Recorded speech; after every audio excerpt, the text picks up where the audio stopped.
Donc voilà, je viens de vous expliquer. Donc je fais à la fois un travail de terrain, assez souvent, mais aussi évidemment beaucoup de travail d'animation et de liant dans des réunions avec des élus, des professionnels, le tissu associatif, économique, les services de l'État. Donc c'est un travail qui me permet de voir quand même ce qui se passe sur le terrain auprès d'un public non spécialiste, qui demande à vulgariser un savoir scientifique, parce qu'il y a beaucoup de savoir scientifique, puisqu'ici on est sur un colloque scientifique, beaucoup de savoir scientifique à vulgariser de nature très différente, sur les sciences de la Terre, sur l'économie, sur le paysage, la sociologie, etc. Et donc il faut synthétiser tout ce savoir pour le permettre aux décideurs, de le présenter aux décideurs en leur présentant les enjeux et qu'ils puissent hiérarchiser et faire des choix donc pour leur territoire, que ce soit de l'aménagement ou la gestion des risques ou d'autres sujets sur lesquels je travaille. Voilà, c'est de la géographie appliquée. J'ai une trentaine d'années d'expérience. J'ai eu du mal d'habitude, l'année dernière, j'avais présenté des études de cas.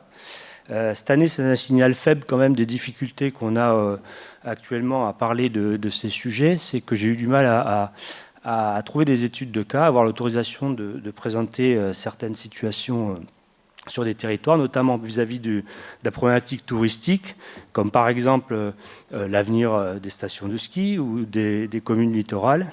Et c'est vrai que j'aurais voulu, à travers quelques cas, montrer un petit peu quels étaient les enjeux et les réticences fortes. Et c'est vrai que j'ai dû me heurter à quelques difficultés, parce que c'est un sujet qui est évidemment sensible, comme vous pouvez l'imaginer. Donc je vais baser essentiellement sur une évocation de mon vécu l'année écoulée. Alors qu'est-ce que la gouvernance? Donc fait partie de tous ces mots qu'on entend, que parfois souvent on dit bon, c'est une autre façon de dire des choses simples sur l'organisation, etc. Bon, la gouvernance, c'est la tambouille de la géopolitique, c'est-à-dire comment on organise en fait le travail pour relever les défis et prendre les décisions. Donc évidemment, c'est une organisation qui est éminemment politique, qui est donc organisée dans un objectif et en mettant en avant une certaine organisation qui est censée donc favoriser tel ou tel acteur ou tel type de prise de décision. Donc on doit se poser la question du périmètre. Donc au travail de géographie, on a une multitude de périmètres où s'appliquent des politiques de gouvernance. Évidemment, quel domaine de compétences on couvre, que ce soit l'urbanisme, la gestion des risques, ou plus globalement le développement territorial, ou d'autres domaines plus spécifiques, l'habitat.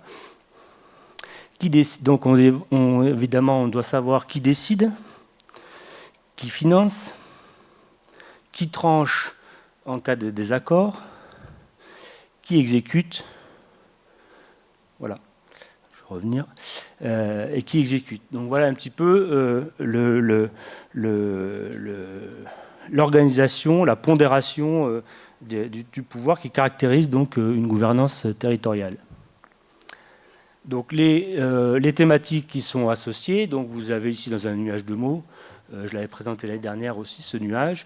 Donc voilà, ça doit tenir compte. Il faut savoir hiérarchiser. On en a parlé tout à l'heure, l'importance de plus en plus du travail en open source, de la part aussi de personnes qui n'ont pas de rôle institutionnel, mais qui ont une valeur de savoir personnel ou d'implication et qui peuvent intervenir de manière de plus en plus importante. Un travail d'objectivité, etc. On va développer tout ça. Donc je vais commencer par l'exemple. Pourquoi on a besoin de plus en plus de cette gouvernance? qui n'est pas de la réunionite aiguë, mais qui est un besoin donc de mettre du liant dans le travail, c'est qu'on a quand même une complexification extrêmement importante des procédures donc depuis une vingtaine d'années, à juste titre, hein, pour le plus on a avancé, le plus on affine en fait les connaissances dont on a besoin pour gérer un territoire. Et je vais prendre l'exemple des PLU, enfin, documents d'urbanisme en général, mais à travers le plus connu d'entre eux, le plan local d'urbanisme. Donc, l'esprit des postes à l'origine, jusqu'à il y a une vingtaine, 25 ans, depuis 2001, donc c'est les PLU, c'était essentiellement une question de réseau et de maîtrise foncière qui donc guidait le document. Hein. C'était effectivement, est-ce qu'on a les réseaux, est-ce qu'on peut les y amener, est-ce qu'on a une maîtrise foncière, qui maîtrise le foncier, voilà les critères principaux. C'est très grossier. Volontairement, je ne parlerai pas des lois qui sont associées évidemment à cette évolution ou au texte, mais simplement le process. Donc voilà, c'était l'origine, ces deux pendant. Le PLU a venu amener une dimension territoriale et a rajouté une dimension essentiellement patrimoniale, de prise en compte du patrimoine, notamment du patrimoine bâti et paysager. Ça, c'est autour de 2001, le début des années 2000, on va dire. Donc on a rajouté cette couche, on devait tenir compte aussi de ces questions-là, et notamment le patrimoine bâti et le patrimoine paysager. Puis on a eu au milieu des années 2000 des textes qui nous ont demandé d'aller plus loin dans notamment dans la protection des milieux naturels, qui ont donc ces évolutions ont demandé des équipes pluridisciplinaires de plus en plus importantes, des connaissances, un coût de plus en plus important des procédures et évidemment des ressources humaines en conséquence. Et donc voilà, on a rajouté, sans enlever évidemment les critères qui étaient précédemment présents donc, dans le document. Puis on a eu encore une évolution donc, à la fin des années 2000, à peu près, donc, notamment très tournée sur la protection donc, par rapport à l'artificialisation et à l'emballement de l'artificialisation et de l'urbanisation, donc sur la protection des terres agricoles et dans des objectifs de sobriété foncière. Donc c'est un point qui a été très important, hein, qui nous conduit aujourd'hui au fameux ZAN dont vous avez certainement entendu parler. Donc on a rajouté cette dimension. Alors tout ça est absolument légitime, hein, je le répète. Le problème, c'est les conséquences de cette accumulation sur la prise de décision et l'opérationnalité des documents. Petite digression à ce sujet. Début des PLU, on menait une procédure de document d'urbanisme en 18 mois, à peu près. Voilà, 2 ans s'il y avait eu quelques éléments à discuter. Aujourd'hui, les documents ont beaucoup de mal à être approuvés et ils durent 2 ans, 5 ans, 6 ans, sont en révision perpétuelle, etc. Et une dernière étape, bien sûr, est venue plus récemment, donc alors on avait la protection des milieux concernant l'environnement qui était mise en avant dans les années 2000. Maintenant, évidemment, ces questions de changement climatique, d'énergie, donc qui se rajoutent et qui évidemment doivent être pris en compte eux aussi dans les projets. Donc, et on a aussi, donc, comme évidemment on vient de le voir avec l'intervenant précédent, hein, la protection des sols qui va venir, c'est-à-dire qu'on ne va pas seulement s'occuper de la vocation qu'on va donner au sol, mais on va aussi s'occuper d'un aspect qualitatif de ces sols. Donc il ne s'agira pas... On peut imaginer qu'on va aussi s'occuper non seulement de la vocation d'un terrain, mais peut-être aussi de mettre le nez, de regarder comment son sol est géré, puisqu'on voit que c'est un élément évidemment fondamental. On vient de le voir pour l'agriculture. On l'a vu aussi l'autre jour que c'était le réservoir d'eau qui était qui subissait le plus l'accélération du cycle de l'eau. Donc l'impact c'est pas anodin puisque l'impact est direct justement notamment pour l'agriculture. Donc le sol vient amener une deuxième dimension au PLU et les questions d'eau. Donc voilà, tout ça en fait, de manière, s'est accumulée, mais on va dire, on a empilé les éléments de compréhension des territoires, mais de mon point de vue, c'est pour ça qu'on parle de gouvernance aujourd'hui, on n'a pas suffisamment travaillé comment on met tout ça en musique de manière harmonieuse pour que des décisions soient prises de manière éclairée et en synthétisant et assez rapidement. Donc on est dans cette situation de blocage. Donc c'est ce qu'on appelle, on a déjà parlé, je pense que vous avez déjà entendu parler de la vision en silo. Donc on a donc accumulé ces études. On a des études qui sont conformes d'un point de vue réglementaire, qui peuvent aller au bout, mais qui ne sont pas forcément mises en pratique de manière très concrète. Par exemple, vous avez dans le contenu de beaucoup de documents d'urbanisme, il faut le reconnaître, des engagements qui permettent de présenter un document équilibré et conforme aux lois, mais si on regarde dans le détail, il y a certains aspects qui ne sont pas forcément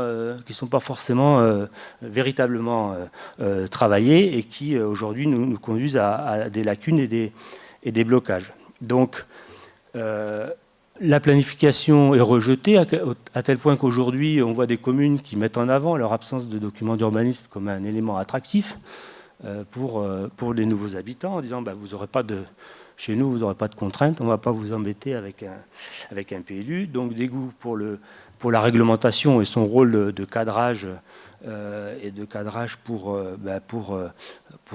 avoir un projet du vivre ensemble et une vision d'intérêt général du territoire. Alors que si on avait une vision systémique, la planification aurait servi de cadre, un peu comme une constitution par rapport à des lois, et non une contrainte. On aurait permis de hiérarchiser. La hiérarchisation, c'est quelque chose d'extrêmement important. On est tellement confronté à une foule d'informations, on ne peut pas mettre tout au même niveau. Tous les territoires sont différents. Il y a des choses qui vont être importantes quelque part, qui vont être tout à fait secondaires d'autre part. Or, il y a une tendance des fois dans les services par rapport à l'élément qui est mis en avant sur le moment. Par exemple, sur l'agriculture ou la protection des terres agricoles, on va appliquer de manière générale sur un département une vision, alors qu'il y a des situations tout à fait variables et qui méritent d'être prises en compte de manière différente.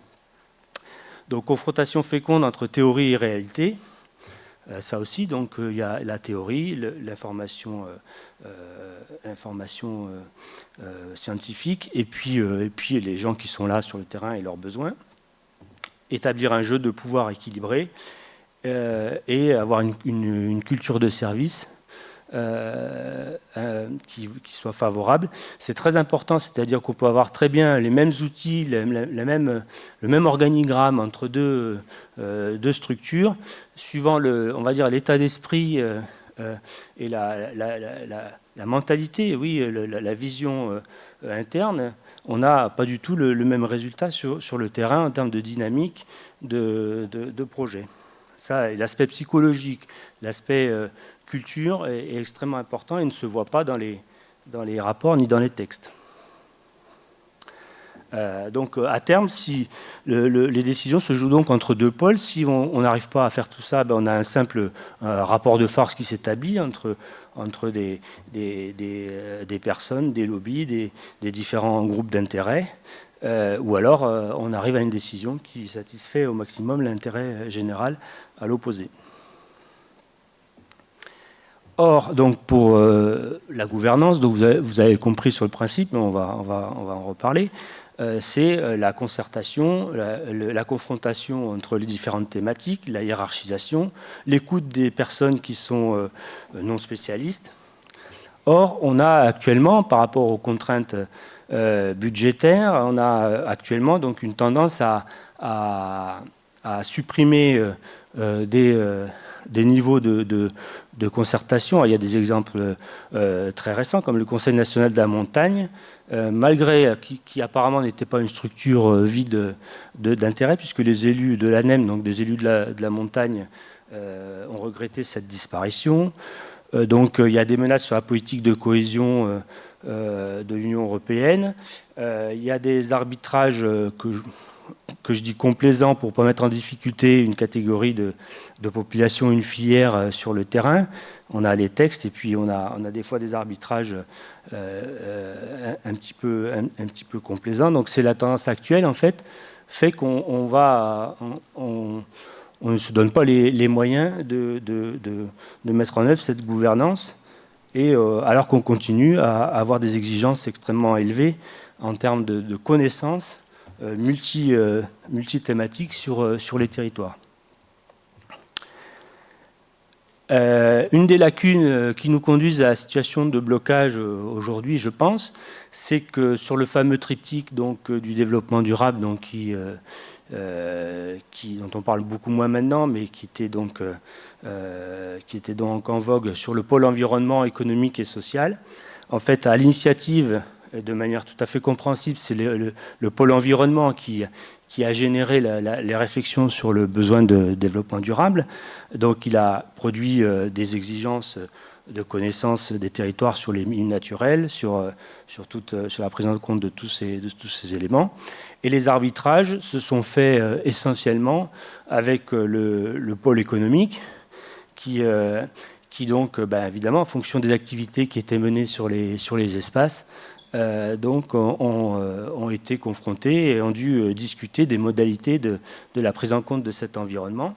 Et donc, on va dire, c'est un canard sur deux pattes, c'est normal, vous allez me dire, enfin, c'est un triptyque sur deux pieds, ce que j'ai écrit. C'est-à-dire qu'effectivement, le pôle social, bien qu'il a toujours été évidemment présenté comme fondamental, puisqu'il génère un environnement vivable et équitable, notamment, et puis il contribue, comme les deux autres, à l'aspect durable de la politique établie, l'aspect social a quand même été largement, à mon avis, négligé. Pourquoi ? Parce que dans les instances de décision, alors on a pu écrire sur le papier certaines mesures, mais de manière très concrète, les arbitrages se sont concentrés entre environnement et économie, et dans les instances de décision, on n'avait pas forcément les personnes qui pouvaient défendre cet aspect social. Donc, ouais, on retrouve ce temps 1, donc mise en place des lois de protection de l'environnement. Temps 2, l'État, les acteurs économiques, les élus procèdent aux arbitrages. Temps 3, actuellement, le social se venge. Le déni, l'éco-anxiété se venge contre nos sujets d'aujourd'hui, par le déni, par l'éco-anxiété, par la crise politique qui n'échappe à personne. Donc on a comme conséquence, par exemple, l'abandon des ZFE. Alors l'objectif des ZFE est tout à fait louable et souhaitable, qui est la réduction de la pollution et des émissions de CO2 dans les grandes agglomérations. Mais la façon dont elle a été mise en place, sa gouvernance, a été catastrophique, puisque c'est en fait on va dire une politique qui était demandée depuis 2008. Je ne rentre dans aucun détail réglementaire pour pouvoir aller assez vite. Donc, qui a été demandé autour de 2008 et qui en fait a été appliqué en urgence ces dernières années et d'une manière tout à fait posée, on va dire, par-dessus, tout à fait arbitraire. Et évidemment, il n'a pas manqué de poser des problèmes, puisque les professionnels de la mobilité sont de cet avis. Vous demandez à un professeur spécialiste des questions de mobilité urbaine, il va vous dire la ZFE, ça ne va pas, parce qu'on ne peut pas prévoir ce genre de politique sans avoir anticipé et proposé les solutions alternatives pour les publics les plus fragiles, etc. Et donc voilà, donc on se retrouve avec des renoncements comme ça d'objectifs qui étaient pourtant extrêmement importants par un défaut de gouvernance et une mauvaise application de la gouvernance. On a aussi, moi je suis beaucoup les réseaux sociaux, j'y publie très peu, mais je les suis beaucoup, parce que je vois, ça permet de prendre le pouls un peu Alors c'est des fois déformé hein, par un certain public, mais on prend le pouls un peu de l'état d'esprit. Et vous aviez au mois de mars des gens qui disaient, vous voyez, il n'y a pas de changement climatique, vous voyez comme il pleut, c'est donc une bêtise. Aujourd'hui, on parle avec la canicule, on dit, oui, mais on dit la canicule, on met du rouge sur les cartes, avant on mettait du vert, donc c'est bien pour nous pousser à faire croire qu'il se passe des choses graves, alors qu'en fait ça a toujours existé. Comme vous voyez, par exemple, la petite illustration que je vous ai mise sur la canicule de 76, les gens ont survécu en 76. Voilà, donc on peut bien avoir des canicules aujourd'hui. Donc tout ça génère une difficulté un dialogue qui s'est perdu, une clanisation de la société entre ceux qui croient les scientifiques et ces questions-là et ceux qui refusent ou qui pensent qu'on veut en fait, les manipuler. Donc, d'où le backlash. Donc, c'est le retour de bâton hein, de tous ces manquements des dernières années, et le bashing anti-écologique qui nous fait quand même beaucoup de mal, parce qu'il ne s'agit pas d'écologie politique, il s'agit simplement de voir les choses telles qu'elles se passent et d'essayer de les connaître au mieux, le plus finement, le plus justement, et à travers cette connaissance, d'avoir les politiques les plus pertinentes pour pouvoir le supporter. Donc, les enjeux prospectifs d'adaptation à court, moyen et long terme, bon, résister en 2050, pourquoi pas, en 2100, pourquoi faire. Là, j'étais parti de l'exemple que je n'ai pas développé, mais par exemple la protection des littoraux, hein, sans donner de chiffres non plus, mais on va dire en 2050, par rapport à la submersion marine, on a quelques solutions techniques et on peut imaginer des solutions financières pour préserver les bâtis sur le littoral. Sur 2100, déjà, ça devient beaucoup plus compliqué. Subir, voilà, on peut choisir de subir dans un premier temps, mais pas tellement à long terme. Et puis évidemment, s'adapter, c'est la seule en fait, option qu'on a dans une politique, dans un objectif prospectif. Donc la Méditerranée, bon, vous connaissez tous la Méditerranée, mais pourquoi la Méditerranée est un territoire particulièrement exposé, évidemment. Son climat est déjà un climat à excès, on va dire, entre guillemets, donc il y a une certaine habitude de ces questions d'excès, d'inondation en certaines périodes, de sécheresse en d'autres périodes, de chaleur, etc. Et c'est un territoire qui, évidemment, aussi est très exposé et exposant, puisqu'il regroupe une population littorale extrêmement importante, comme on a la population littorale dans le monde qui est majoritaire. Et on a aussi beaucoup de zones urbaines. Et donc, on a on va dire des espaces qui sont naturellement un petit peu toujours en limite, déjà avec dans le contexte dont on a hérité, et à la fois du climat et de l'occupation du sol et de l'occupation humaine. Et donc on peut imaginer qu'une aggravation va poser des sérieux problèmes, mais on peut aussi dire qu'il y a peut-être une certaine résilience à en tirer, et on va dire des pratiques, une culture qui va nous permettre de nous adapter. Voilà, donc c'est pour illustrer voilà, la présence des expositions aux différents aléas et les surfaces bâties, la question de l'incendie, évidemment, qui est très importante, la question de l'eau. Voilà, donc là, je vais vous parler de moi, ce que j'ai pu voir. Donc, alors, c'est pas toujours en zone méditerranéenne, vous verrez, mais par exemple, dans le Var, je le développerai. J'ai pu accompagner l'Agence régionale de la biodiversité de PACAP, donc sur le territoire de la communauté de communes Cœur de Var, sur la question de l'eau, pour les sensibiliser et leur aider à mettre en place une gouvernance de l'eau. C'était dans le cadre, ça succédait à la mise en place du PCAET, donc le PCAET, Plan Climat, Air, Énergie Territoriale, donc sur ce territoire Cœur de Var.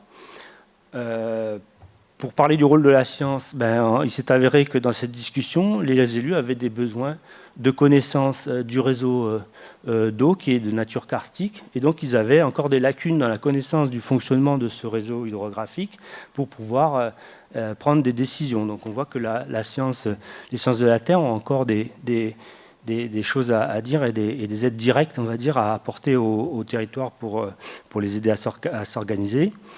Il y a ce sentiment d'injustice des solidarités. Alors, on parle beaucoup des solidarités amont-aval, donc qui consiste en fait à dire que l'aval a le droit pour l'eau. Donc l'aval doit réserver des débits pour l'aval, pour qu'ils puissent avoir de l'eau pour leur culture et pour leur population. Mais les territoires amont sont de plus en plus, en fait, dans la crise des dernières années, sont de plus en plus sous tension et demandent une solidarité aval-amont, alors qu'il ne peut évidemment pas être le retour de l'eau dans les zones amont, par pompage, mais certainement une compensation financière de certains inconvénients de la perte de l'eau. Donc c'est des demandes que j'ai entendues plusieurs fois, donc c'est vraiment quelque chose qui va être, à mon avis, un sujet. Alors par exemple, sur ce territoire, ils ne comprenaient pas non plus les restrictions d'eau qu'ils avaient, eux, en amont, sur un territoire moins peuplé, et que n'avait pas Toulon, en aval, qui est pourtant le centre urbain de la région. Oups, qu'est-ce qui s'est passé? Ça a disparu Le diaporama a sauté, j'ai pas touché. Hop. Je sais pas si... Ah. Ok. Tac, j'en étais où?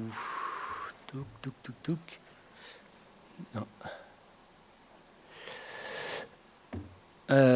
Voilà, donc pour faire le pendant, alors c'était dans le bassin du Lot, mais j'avais participé donc au diagnostic de vulnérabilité au climat du bassin du Lot, notamment la définition des futurs souhaitables, et il y avait ce même sentiment d'injustice.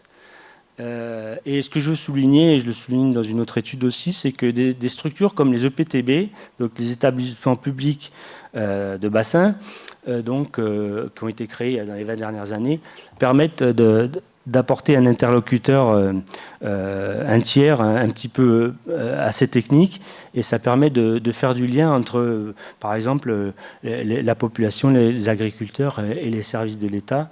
Et ça aide c'est pour ça que dans le domaine de l'eau, il y a des choses à s'inspirer quand même dans la gestion de l'eau, que ce soit sur les risques ou les autres questions de l'eau. Il y a un petit peu d'avance, il y avait déjà un petit peu d'avance dont on pourrait s'inspirer pour plus largement les territoires. J'essaie d'aller vite.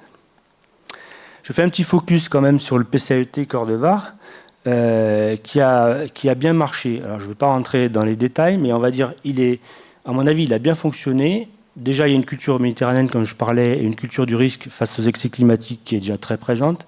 C'est un territoire qui est très exposé au risque incendie, qui connaît une urbanisation une densité de population relativement importante en pavillonnaire, isolé donc dans des zones forestières. Donc ça, c'est évidemment quelque chose d'extrêmement dont les élus et la population a bien extrêmement conscience, et il n'y a pas de déni à ce niveau-là. Le document d'urbanisme intercommunal, le SCOT, était déjà arrêté et validé, fonctionnait avant la mise en place du PCAET. Donc ça permettait d'avoir un cadre pour travailler. C'est un territoire qui se calque sur celui de la communauté de communes. Donc ça aussi, c'est pas une obligation. Ça s'est avéré être un avantage évidemment pour le fonctionnement, puisqu'on n'a pas eu à réunir différents élus de différents territoires sur ce périmètre de PCAET. Une homogénéité, ça c'est donc ce que je tire moi d'enseignement de la réussite de cet outil. Une homogénéité des problématiques des territoires, c'est un territoire qui est relativement cohérent, comme je vous l'ai dit, d'un point de vue de bassin de vie, aussi bien que d'un point de vue de géologie, d'environnement. Donc ça aide aussi à la prise de décision. Alors petite petite digression, quand vous avez des territoires dont on dit qu'il faut qu'ils aient 15 000 habitants dans une zone très peu peuplée, parce que sinon on n'aura pas de moyens de travailler, mais qui font 70 km de long et 40 de large, et qui sont sur trois rivières, 4 types d'espaces touristiques, ça ne marche pas en termes de gouvernance, puisque les décisions politiques ne peuvent pas être prises. Il y a beaucoup de... Alors, certes, il y a plus de moyens en théorie, que ce soit humains ou techniques ou financiers, mais il y a finalement beaucoup moins d'efficacité dans les projets. Donc, qu'est-ce qu'on a eu?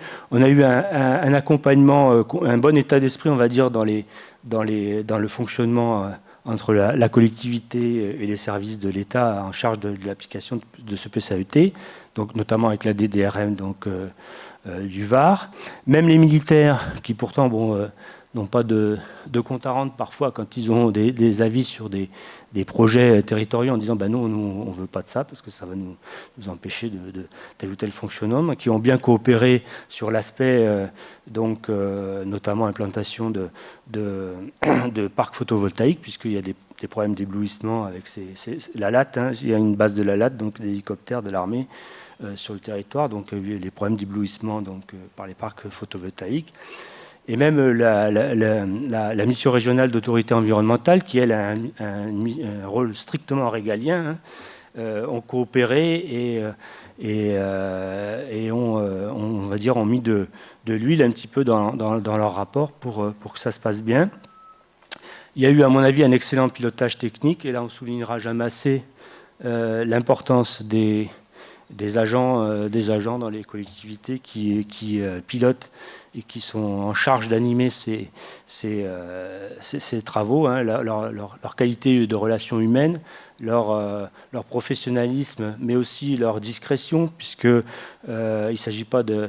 il y a aussi des fois le problème des techniciens qui prennent le pas sur des élus et qui finalement finissent par faire eux-mêmes la politique d'un territoire. Donc c'est la technocratie. Donc il n'y avait pas eu cette dérive-là sur ce territoire. Il y a eu un accompagnement, on va dire, comment dire, avec beaucoup d'enthousiasme et de motivation, mais en restant dans son rôle et en gardant le rôle des élus qui, pour moi, la démocratie représentative, c'est quand même un élément quand même fondamental, et qu'il ne s'agit pas les élus sont là, ils ont un rôle de délégation. On est trop nombreux pour exercer tous individuellement le pouvoir, donc voilà, ils doivent garder cette prérogative de décision finale, quand bien même ils ne sont pas spécialistes des questions. Les difficultés qu'il y a eu finalement sont venues là aussi un petit peu de ce qu'on leur a demandé de prendre en compte, notamment par exemple l'introduction de la question de l'air, donc la qualité de l'air, donc même problème que tout à l'heure les ZFE dans l'urgence. Donc en fait, puisque c'est arrivé très récemment, et donc il a fallu tenir compte de manière un peu artificielle de cette question dans le document pour qu'il soit approuvé. Et puis évidemment un grand classique en urbanisme, des textes qui s'opposent et qui se contredisent, et sur lesquels il y a eu des difficultés de trancher. Donc sur la loi APER, qui elle est là pour favoriser le développement des énergies renouvelables, et le ZAN, donc zéro artificialisation nette, qui lui essaie de limiter au maximum l'artificialisation des sols. Et donc il y a eu on va dire des conflits entre ces deux. Mais on voit que c'est deux événements un petit peu extérieurs au territoire, et que en interne, heureusement, il y avait une très bonne mayonnaise, on va dire, pour que ça marche.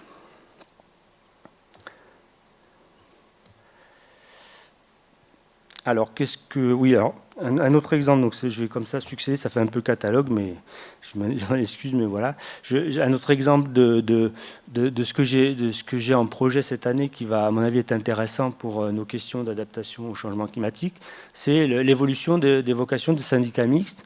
Donc ces syndicats mixtes, ce sont des syndicats qui sont constitués librement autour d'un sujet sur les territoires. Et là, je vais accompagner un syndicat mixte qui avait vocation à gérer un site touristique à la base, qui faisait de la préservation d'espèces naturelles, mais qui s'était transformé en syndicat, on va dire, qui prépare en amont la venue d'un PNR, un parc naturel régional. Ça ne s'est pas fait non plus. Ce qui est intéressant, c'est de voir que les élus ont dit on ne veut pas perdre cet outil. On a le sentiment qu'il est établi sur un espace cohérent, un espace naturel cohérent. En l'occurrence, là, ce sont les monts de la Margeride.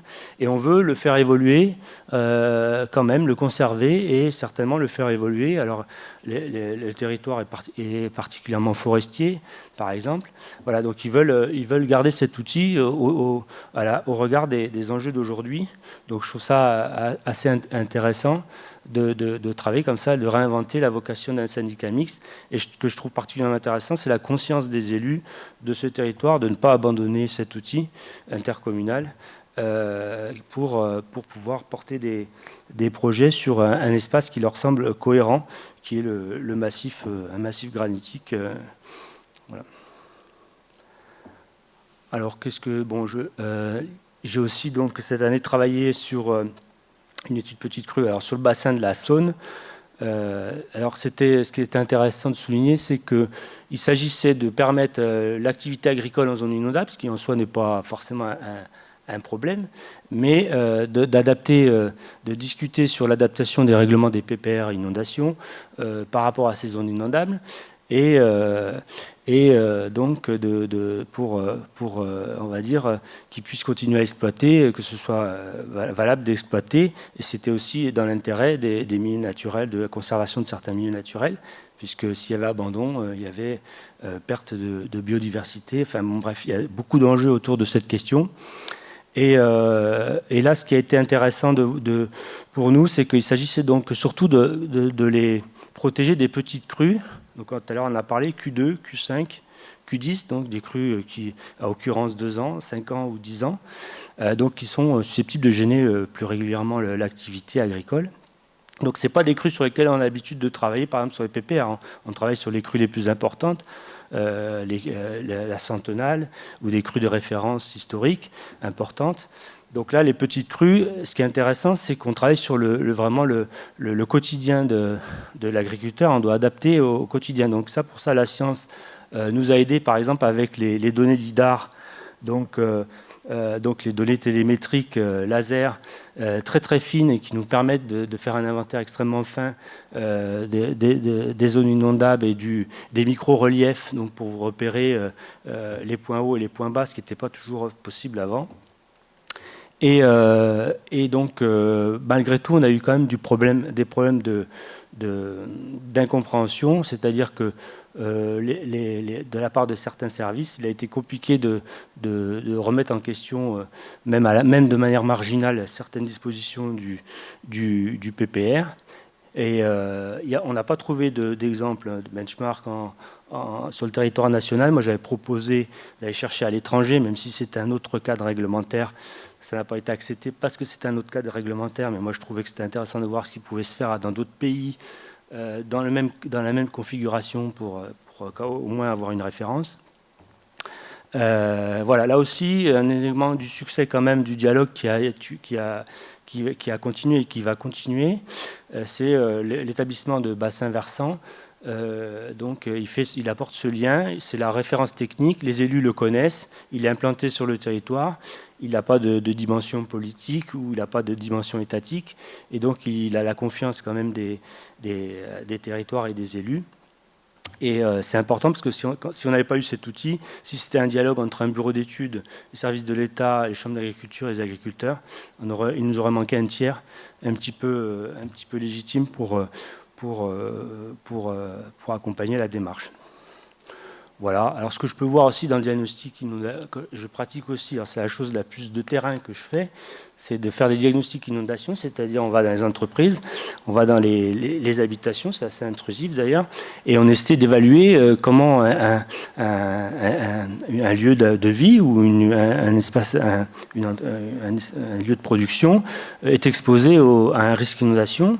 Et on observe quand même, ce que j'observe, c'est que souvent les gens ont tendance à dire, mais on va nous si je leur dis il va y avoir 1 mètre d'eau dans la maison, ben oui, mais on va nous protéger de ça, ben pas forcément. Enfin, voilà, et c'est vrai qu'on se heurte à ce problème qui a à la fois, on a construit évidemment dans les zones inondables, mais aussi qu'il y a un sentiment qui s'est quand même instauré dans la population que, en fait, s'ils sont exposés à quelque chose, il y aura bien un moment une action de l'État ou des collectivités pour les en protéger. Et c'est pas toujours possible, et c'est pas toujours le cas, et c'est pas toujours souhaitable. Et voilà. Donc on connaît tous les écueils économiques qu'il peut y avoir par rapport à cette démarche. Donc ah oui, alors je voulais aussi parler plus généralement des enjeux d'infrastructure en Méditerranée. Donc on a vu que la refonte le projet d'éolien en mer, j'avais participé au grand débat donc d'éolien en mer à Marseille, et sur ces questions énergétiques, donc on a des zones littorales extrêmement peuplées, extrêmement déjà aménagées, et ces éoliennes en mer, donc non seulement c'est des implantations sur des sites avec des enjeux sur les sites marins, par exemple, sur la faune et la flore, mais il y a beaucoup d'implications sur les réseaux. Ça va complètement changer, ça peut complètement changer la géographie des réseaux. Et donc, ça implique beaucoup d'aménagement pour réorganiser le recueil donc de l'énergie sur la côte, sa distribution. Et donc, ces enjeux d'infrastructure dont on dit qu'ils ont déjà un peu saturé. Donc, c'est un vrai sujet. On a tendance à parler souvent des sites d'implantation et assez peu de ce que ça génère sur les territoires environnants. Et moi, je voulais faire un petit peu un focus là-dessus parce que c'est ce que je vois aussi en tant que membre d'une commission départementale des sites et des paysages sur le même type de projet, par exemple des projets photovoltaïques. Bon, alors on évalue évidemment l'impact de ce projet photovoltaïque sur un site donné. On voit par rapport à l'environnement, au milieu naturel, au paysage. Mais bien souvent, ces sites sont aussi impactants pour les territoires environnement en termes d'infrastructures, sur les réseaux, l'aménagement de pistes d'accès, ce genre de choses. Donc ces questions d'infrastructure, c'est un vrai sujet. D'ailleurs, il y a eu, sur le sujet des infrastructures d'énergie renouvelable, il y a eu une rencontre à Perpignan Méditerranée cet hiver, sur ce sujet-là, justement, des réseaux et de l'acceptabilité de ces réseaux d'infrastructures pour les équipements d'énergie renouvelable. Alors, il y a quelques pistes de réflexion. Il y a aussi de la gouvernance que j'appelle hors sol qui se met en place. Alors, je voulais citer l'exemple de Time for the Planet. Alors, ils ont c'est un mouvement citoyen de mise en réseau d'investisseurs autour de projets économiques vertueux. Ils cherchent uniquement l'efficacité carbone et ils ne veulent financer que les projets qui ont le maximum d'efficacité carbone. Donc eux, ils utilisent à fond les outils de la mondialisation, c'est-à-dire c'est du réseau, c'est de la standardisation, c'est de la reproductibilité, de la diffusion mondiale d'une innovation. Donc on est à l'opposé, on va dire, d'un travail fin qu'on pourrait faire sur un territoire pour avoir un projet qui soit adapté aux caractéristiques locales d'un territoire. Mais je tenais à le signaler parce que ça existe aussi, et c'est aussi certainement un moyen d'agir. Mais effectivement, là, on est dans du hors-sol complet. J'avais envie d'évoquer aussi, je suis animateur de la fresque de l'eau et je participe donc avec l'association Odyssée qui a mis en place ce jeu sérieux. Donc c'est un jeu sérieux qui reconstitue le cycle de l'eau et les impacts des activités humaines sur ce cycle de l'eau pour trouver avec tout public des solutions individuelles et collectives. Et donc ça illustre bien, je trouve, l'évolution qu'il y a eu, ça illustre bien les besoins de gouvernance actuelle, c'est-à-dire qu'on a commencé par l'outil fresque de l'eau, donc diffuser la compréhension du cycle de l'eau et de ses impacts et des impacts des activités humaines. Puis on l'a décliné en fresques locales de l'eau quand on a pu, quand c'était possible et qu'il y avait les ressources humaines, on va dire, locales pour le mettre en place. Donc ce besoin s'est apparu assez récemment. On a besoin oui, mais c'est bien gentil de manière générale, mais chez nous, qu'est-ce que ça donne ? Et puis aujourd'hui, là, il y a un pilote de fresque de la gouvernance de l'eau qui est en train d'être mis en place. Donc on voit bien que voilà, de la compréhension, de la connaissance du fait scientifique, de la réalité scientifique jusqu'à l'action, il y a ce process, on assiste à ce process depuis une dizaine d'années qui m'amène aujourd'hui à vous parler de cette question de gouvernance dans un colloque des sciences de la Terre, parce que effectivement, maintenant, on a envie de savoir comment on s'organise et comment on agit. Donc j'ai détaillé là, illustre bien les étapes qui mènent aux besoins de gouvernance actuelle, connaissance des phénomènes et enjeux, besoin de déclinaison locale et besoin d'organiser la gouvernance dans une perspective d'action. Là aussi, alors donc c'est aussi pour ça que je suis ici, c'est que je crois beaucoup que la science nourrit et accompagne le processus organisationnel et de décision. La science est un support, je crois que je serai amené à le répéter, c'est un support qui permet d'apporter un petit peu de moyens et de long terme aux décisions politiques qui sont soumises aux aléas des élections, par exemple. Et donc c'est extrêmement important, pour moi, le rôle de la science, à la fois pour argumenter des choix politiques et pour les amener dans la durée le plus loin possible. Alors, je vous donne quelques concepts qui se développent beaucoup en ce moment et qui sont en train de... Parce que donc, par rapport pour organiser un territoire, on s'occupe qu'est-ce qu'on veut organiser.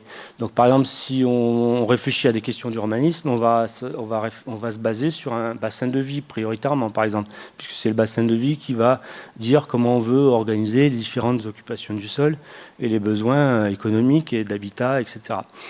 Mais par rapport à ces questions qui nous préoccupent aujourd'hui, on voit bien qu'on a de plus en plus envie de se raccrocher à un territoire naturel cohérent qui a une logique interne et à partir duquel on veut baser la décision politique. Donc par exemple, les géoparcs, ce qui est intéressant, c'est que c'est pas donc c'est une zone géographique qui protège un patrimoine géologique. Je pense qu'il y a une vingtaine d'années, ça aurait été purement une zone protégée, une zone naturelle protégée. Aujourd'hui, on raisonne en termes de géoparc. Ça veut dire qu'on admet que cet objectif de protection d'origine patrimoine naturel, géologique, on veut qu'il se décline aussi en outil de gestion locale et avec une participation de la population. Donc c'est assez intéressant. Donc c'est un exemple d'association entre un espace naturel et un projet scientifique, Sciences de la Terre et un territoire vécu. Ça existe déjà. Et puis je voulais vous parler de la biorégion, qui est un concept alliant intimement espace naturel et territoire de gestion de projet. Donc c'est un concept qui a été inventé par un urbaniste italien, un architecte urbaniste italien, Alberto Magnani, et donc qui consiste à baser un espace à concevoir un espace de décision et d'organisation qui colle, alors la plupart du temps à un bassin versant, parce que les questions de l'eau sont tout à fait primaires par rapport à nos besoins organisationnels sur les territoires, ou à des zones de géographie physique très cohérentes, comme par exemple les Cévennes qui ont une grande homogénéité géologique. Voilà, on pourrait imaginer, comme il y a beaucoup de petits bassins versants, donc c'est pas le bassin versant qui servira de référence, mais c'est plutôt un ensemble géologique et socio-économique qui est déjà cohérent, qui pourrait servir de référence à des décisions. Donc on sort du bassin de vie, on est sur d'autres échelles de décision pour réfléchir la gestion des sols, la production alimentaire, l'accueil de populations. Donc voilà, des territoires décisionnels de plus en plus calqués sur les périmètres des espaces naturels homogènes pour être au plus près des territoires et coller au plus, avoir des politiques qui soient les plus vertueuses et les plus en adéquation, qu'il n'y ait pas de situation, d'arrêter la situation hors sol. Voilà, tout à l'heure, c'est vrai qu'on est sur des territoires très peuplés, en société traditionnelle, des territoires comme les Pyrénées-Orientales n'accueillaient pas 500 000 habitants, hein, on est bien d'accord. Si on accueille 500 000 habitants, c'est que quelque part, on a créé des conditions un petit peu artificielles pour que cette population, on ne vit pas évidemment des produits du territoire des Pyrénées-Orientales, avec 500 000 habitants. Alors, un petit peu, quelques pistes de solutions. Il y a souvent des questions on parle souvent de militants, voilà, de ces questions-là. Donc, je voulais vous présenter la loi d'Everett-Rogers, que vous connaissez peut-être, qui dit comment les choses se diffusent dans une population et quelles sont les proportions de population qui agissent plus ou moins pour faire changer les choses. Alors on a un premier bloc novateur donc qui sont forcément très peu nombreux. Pourquoi ? Parce que ça demande beaucoup d'énergie, beaucoup d'implication. C'est quelque chose qui devient extrêmement important dans leur vie.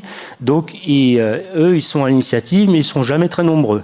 Voilà. Et ça produit éventuellement les militants qui, pour les mêmes raisons, resteront relativement, en proportion de la population, relativement peu nombreux, mais qui ont un rôle essentiel de lanceurs d'alerte, mais qui ont tendance toujours à se fatiguer, mais ils reviennent toujours parce que leur motivation profonde demeure, malgré les échecs ou les déceptions éventuelles. La masse, on va dire à la masse, un premier groupe beaucoup plus important qu'on peut appeler les engagés, qui sont effectivement, qui n'ont pas l'énergie, l'implication des militants, mais qui veulent effectivement, sont convaincus des changements qu'il faut procéder et qui veulent agir concrètement. Donc, et eux, ils sont importants, ils sont la roue de transmission entre les militants et les convaincus ou ceux qui éventuellement pourraient être convaincus, puisqu'ils ne vont pas braquer par une série d'arguments qui semblent trop politisés, par exemple. Ils vont amener des éléments factuels et ils vont être un peu plus convaincants vis-à-vis de ce qu'on appelle les convaincus, qui sont évidemment très précieux, qui sont relativement nombreux, mais qui sont passifs. Donc, il s'agit de faire de ces convaincus. Il faut créer les conditions pour que ces convaincus puissent être actifs sans trop d'efforts, on va dire. Donc, c'est là où les politiques, par exemple, on parlait tout à l'heure des transports publics. S'il n'y a pas une offre de transport collectif suffisamment développée et attirante, il n'y aura pas de changement de comportement, même si les gens sont convaincus qu'il ne faut plus prendre leur voiture. Je fais vite, je parle beaucoup de choses, mais je voulais que vous ayez cette vision globale un peu. Donc j'ai tout dit là, oui. Je vais reparler de la démocratie participative. Qui est, à mon avis, un gage. Voilà, c'est vraiment une démarche. Donc, le fait d'impliquer la population dans les projets, c'est pas une perte de pouvoir pour les élus. C'est un moyen d'assurer aux élus d'avoir peut-être des ressources humaines complémentaires qui peuvent alimenter le projet, mais c'est aussi une source de garantie de qualité, de tenir compte finement des besoins et d'acceptabilité des projets. Or, souvent, là, beaucoup d'élus prennent la démocratie participative comme un risque de perte de pouvoir, ce qui est bien dommage. Donc c'est une démarche, alors c'est tout un tas d'outils qui permettent d'impliquer les populations, et c'est complémentaire parce que ça ne permet, il n'y a pas de concurrence avec la démocratie représentative, dont j'ai dit tout à l'heure qu'à titre personnel, j'étais très attaché. Moi, je suis conseiller, mais je ne veux pas inciter à une dérive technocratique ou squeezer la démocratie représentative, qui est la seule légitime dans une démocratie. Alors, il existe à l'intérieur de la démocratie participative ce qu'on appelle le dialogue territorial. Là, c'est un peu les pompiers de la démocratie participative. C'est des gens qui sont spécialisés dans des situations où il y a des conflits d'usage ou des problèmes particuliers. Donc, c'est pour ça que j'appelle les pompiers de la démocratie participative. Voilà, c'est pour avoir un terme pour vous supplémentaire. Et donc, les habitants doivent devenir acteurs. Alors oui, pourquoi j'ai parlé de concurrence ? J'ai remarqué déjà, il y a des tenants de la démocratie participative. Il y a évidemment beaucoup de gens extrêmement sincères pour faire avancer les choses. Et j'ai vu aussi que parmi eux, en fait, en creusant un peu, en discutant avec eux, que en fait, c'était par rejet des élus Donc c'est quand même un peu dommage, c'est-à-dire qu'on ne va pas substituer le citoyen seul à l'élu qui a sa légitimité. Et donc j'ai remarqué voilà, qu'il y avait certains tenants de la démocratie participative qui en fait l'utilisaient comme un moyen de contourner, une volonté de contourner les élus, alors que ça ne doit absolument pas être ça, mais c'est un risque. Alors, alors je parle surtout des collectivités. Qu'est-ce que les collectivités peuvent faire pour essayer d'avancer un peu et d'impliquer davantage les populations. Donc je pense que là, le rôle des sciences sociales est évidemment très important. Les outils, les réglementations, les lois, c'est le cadre, c'est nécessaire, ça permet de savoir dans quel cadre on travaille, mais ce qui va faire l'efficacité d'une politique, c'est quand même les gens, leur motivation, la façon dont ils vont travailler ensemble, dont ils vont respecter les points de vue des uns et des autres. C'est vraiment quand même l'humain qui, au final, va faire la qualité d'un projet, même si, évidemment, il doit disposer des outils adéquats pour le faire. Donc, une des premières techniques pour dire, là on est, pour ceux qui ne verraient pas comment changer, déjà s'imaginer, prendre du recul dans le temps déjà, s'imaginer comment était le territoire. Alors il ne s'agit pas de retourner en arrière, mais déjà de se dire comment on vivait sans les éléments actuels pour un petit peu prendre du recul et porter un regard un peu moins nez dans le guidon sur les opportunités qu'on pourra avoir, et puis se projeter, donc imaginer comment on veut bien vivre son territoire sur le futur. Ça peut être un bon point de départ. Il ne s'agit pas de voir tout de suite ce qu'on ne peut pas faire ou ce qu'on peut faire, mais qu'est-ce que déjà on voudrait être ou dans le futur pour dire pour arriver à cet objectif, il faudrait peut-être travailler ceci ou cela. Alors comment? Les collectivités, il faut être opportuniste dans le bon sens du terme. Je pense qu'elles ont les collectivités ne peuvent pas tout faire, donc elles ont un rôle on va dire, elles doivent aller et appuyer tous ceux qui pourraient relayer, on va dire, les messages positifs. Et donc, ils doivent, évidemment, le lien avec le tissu associatif est extrêmement important. Eux, parce qu'eux, ils vont à l'intérieur d'un cercle particulier et en déconnexion éventuellement de la collectivité et des élus, se convaincre entre eux et peut-être diffuser des bonnes pratiques, par exemple, autour d'eux. Ils vont prendre soin, donc il faut prendre soin de ce milieu associatif, les liens avec le monde économique. C'est pas toujours fait, on en parle beaucoup peut-être, mais c'est pas toujours très efficace. Donc les liens avec le monde économique, qui peut lui aussi, qui a beaucoup de moyens et qui peut aussi, dans un objectif gagnant-gagnant, avoir des projets tout à fait vertueux, tout en développant leur activité, et toucher les gens dans leur activité quotidienne, avec un objectif, ce qu'on appelle, que chacun ait le sentiment d'avoir contribué, ce qu'on appelle un leadership partagé, car effectivement aucune structure et personne individuellement ne dispose de tous les leviers du changement. Alors je suis désolé d'être uniquement théorique aujourd'hui parce que je veux dresser ce portrait global, mais voilà, c'était pour vous dire qu'il y a des choses qui peuvent se faire et qui ne sont pas forcément coûteuses, qui sont plutôt simplement un changement déjà un espèce de lâcher-prise. Moi, j'ai été élu, donc je sais que souvent les élus sont plus réticents, que la population est prête à des choses et les élus imaginent que la population n'est pas encore prête à certaines choses. Ça, c'est un classique. Donc voilà, il faut avoir un espèce de lâcher-prise et se lancer dans certaines nouvelles pratiques qui vont permettre d'héberger des solutions.